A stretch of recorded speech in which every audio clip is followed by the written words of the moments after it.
Let's now consider the work of Edward Thorndike, who developed the concept or the theory of law of effect. And he said that actions that are followed by desirable outcomes will be more likely to be repeated, while those followed by undesirable outcomes are less likely to be repeated. So Skinner's theory of operant conditioning is built on the ideas of Edward Thorndike.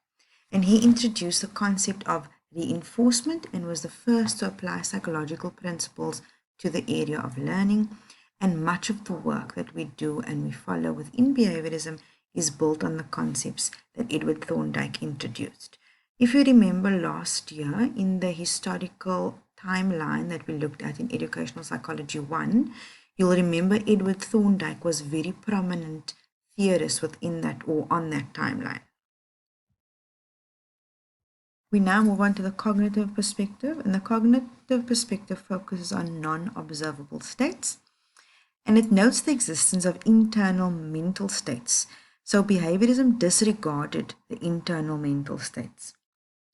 But here, the cognitive perspective says that the non-observable, such as desire, motivation, ideas, and beliefs, are what influence behavior and what we need to consider when we look at the way people react to certain events or the way people believe, the way people have or develop their ideas and so on.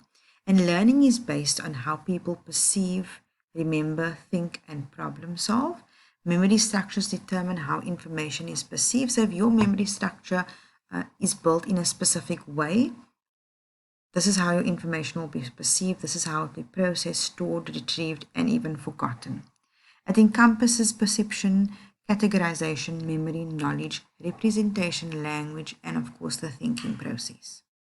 The major theorist within this perspective is Jean Piaget, which you know from previous modules. He developed this theory, and he also developed the various stages of cognitive development, which we will look at, but which you should remember from previous modules. Lev Vygotsky talked about the social cultural development theory and the importance of social interaction. So he was saying that social interaction with others is extremely important for the development of cognition or the way in which we think. And he developed the zone of proximal development, which we'll talk about later. But this is something upon which a lot of work has been built, like scaffolding, for example. Then Noam Chomsky was known as the father of modern linguistics, and he believed that language is innate. Apologies for that error there in the word innate, but he believed that language ability is innate. We're born with it, and it's something that we don't have to necessarily acquire, but it's something that really exists within our ability or within our range of possibilities. And then Jerome Bruner developed the concept of scaffolding, and this is really about the support provided to the learning or the development of new tasks and abilities. So first, let's look at Piaget. And Piaget believed that there were three components, and that was schemas, which was the building blocks of knowledge. So the way we build our schemas is the way that we accept and interrogate or develop new knowledge. Then the adaptation process enables transition from one stage to another. So this is really about acquiring new information, acquiring new ideas and ways of thinking. And we start out usually at the area of equilibrium, which is the neutral state. A new situation develops, which causes disequilibrium. We have to accommodate this information, and then assimilation or the inclusion of this new information into our system then happens, and then we'll obviously go back to the state of equilibrium. So how can I explain this? How do I understand this? We are in an equilibration state, a state of equilibrium. A new situation arises. So for example, we're in a new country and we see that people drink milk from glass bottles. This is a new situation for us. It's not something we've ever seen. And we question, why are people drinking milk from a glass bottle? Very basic example. This causes a state of disequilibrium because it's not something that we know. It's not something new. Someone takes us aside and explains to us, this is how we do things here. This is how we drink our milk.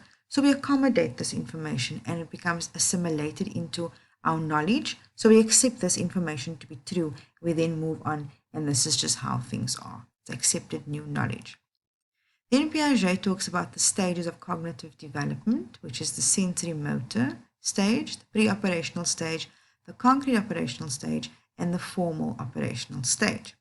Now, before we progress and look at these stages, we need to remember certain things about Piaget. So Piaget was really the first psychologist to make a systematic study of cognitive development. He actually looked at what is this thing that helps us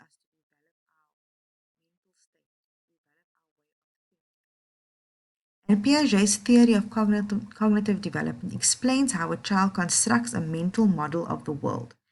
He totally disagreed with the idea that intelligence was fixed, that we're born with intelligence and that's just how it is. He felt that there is development. And he regarded cognitive development as a process which occurs due to biological maturation and interaction with the environment. So because we are older and because we are learning from our environment, our way of thinking, our intelligence is then changed, developed, and progressed. So before Piaget's work, basically the common assumption in psychology is that children are less competent thinkers than adults. But Piaget showed that young people or young children think in strikingly different ways to adults. So it's not that they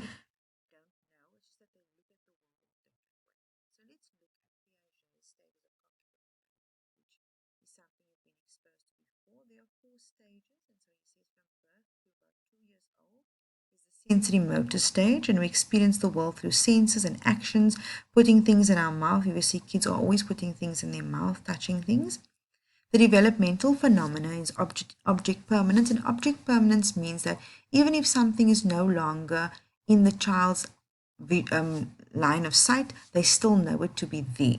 And this is why what kids develop stranger danger, is because they know that mom should be here, but she's not here, and they're looking for mom. And separation anxiety and stranger anxiety happens at before 2 years old, a lot earlier than I think it's between the ages of 6 to 9 months, where object permanence and strange anxiety begins. I just checked that information, so it's around 6 to 10 months, which is usually the age that strange anxiety will really become serious for children. Then to the ages from 2 to about 6 or 7 is the operational phase, and representing things with words and images using intuitive rather than logical reasoning. And this is where children will engage in pretend play.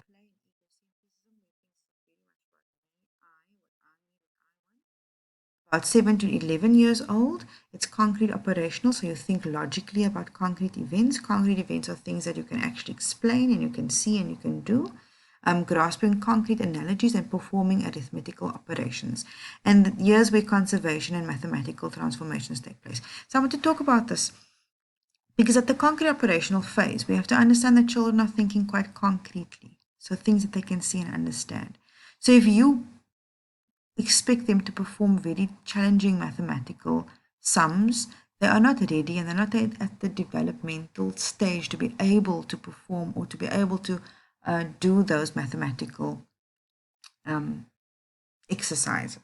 So this is why it's important for us to know what stage of development a child is at. And then about 12 to adulthood is formal operational, and years where abstract reasoning can take place. It doesn't have to be a concrete event. It can be an abstract, something that you can think about, something that you could reason to be true, where you can make deductions about possibilities of events happening. It's around abstract logic, and there's a lot more mature model reasoning taking place at this stage. So if we look at the work of Lev Vygotsky, he developed the social developmental theory. And Vygotsky's theory stressed the fundamental role of social interaction in the development of cognition. He believed that the community, your environment, the people around you play a central role in the process of making meaning of life, making meaning of the events that's happening around you.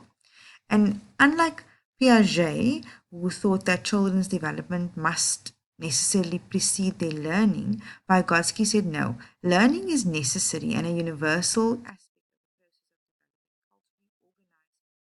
specifically human psychological function. So what does this mean? It means that social learning tends to come before the development, And so it doesn't mean that you have to wait for a child to be at the specific stage for them to be learning.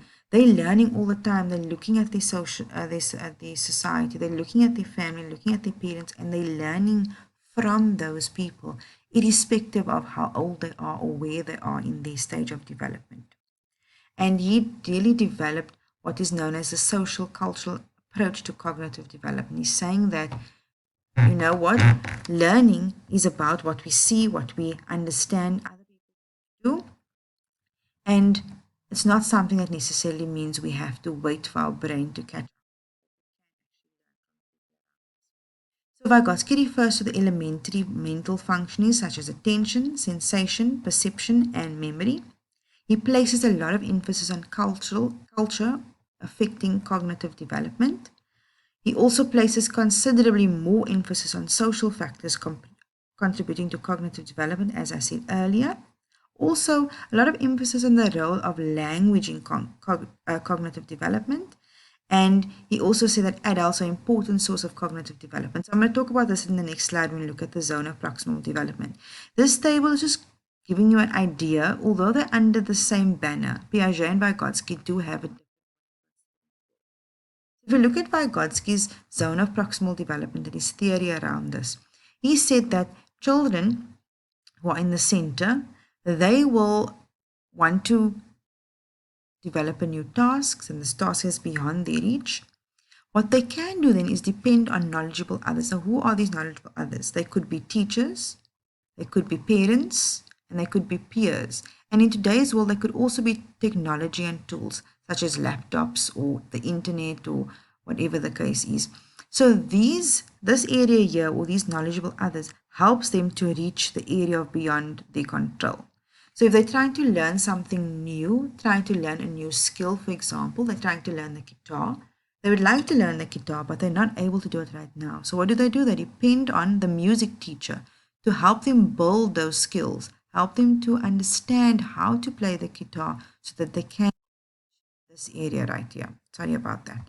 So this is how we would look at the zone of proximal development and scaffolding. Scaffolding is this person creating, if you know what a scaffold is like against a building, it helps you to reach the next level. And this is really how I understand the zone of proximal development. I want to add one last point here. Vygotsky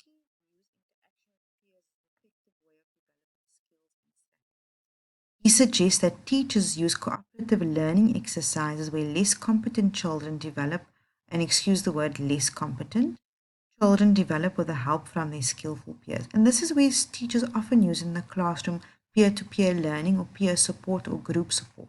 So a child that may have already grasped a concept will help and assist a child struggling with that because they feel that they are more able to reach their friend rather than the teacher doing it.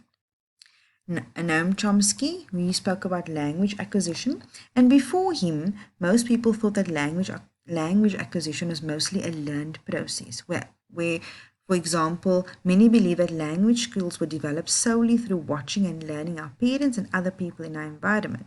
Chomsky's notion is that the brain is pre-wired for language. It's definitely different to what people believe.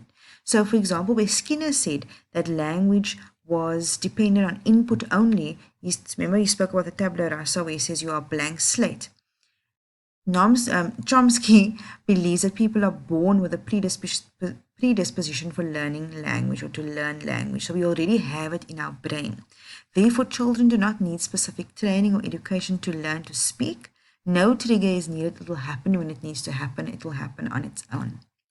And an interesting point, he says that the age 3 to 10, a child is most likely to learn a new language completely and utterly from its spoken language to its written language if given the opportunity.